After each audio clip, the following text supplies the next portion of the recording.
Apotheken met je medicijn die de door uit West binnen net nog een keer uit Jan. Dat is net nij en is bij wetsa regelen, maar zorgt ze nou en dan wel voor situaties die de apothekers zelfs echt net in de koude kleren zitten gaan. Dat is soms heel frustrerend.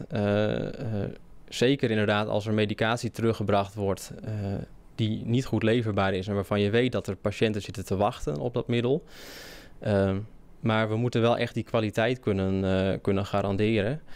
Want mensen willen natuurlijk ook niet een doosje meekrijgen met een tablet erin die eigenlijk misschien niet meer goed werkt of die dan nog meer schade toebrengt. Maar zeker is dat heel frustrerend om dat vervolgens hier in de zwarte ton te moeten gooien en die patiënten nog langer te laten wachten. Ja.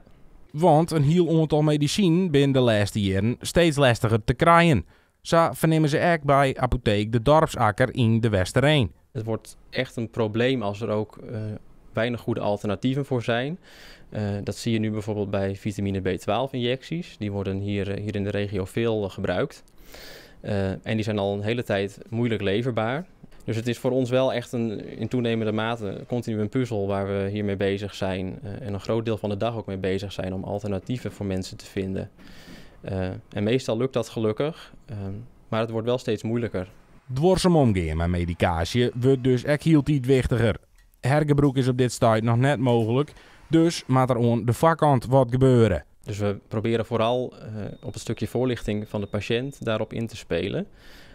Dus om duidelijke verwachtingen te scheppen bij de patiënt. Als we bijvoorbeeld voor de eerste keer een middel meekrijgen. Daarnaast ook natuurlijk bij een eerste keer dat iemand wat meekrijgt, geven ze niet direct 3 doosjes mee dus voor 3 maanden. Dat is meestal voor 2 weken, zodat ze even kunnen uitproberen hoe het gaat en of het bevalt.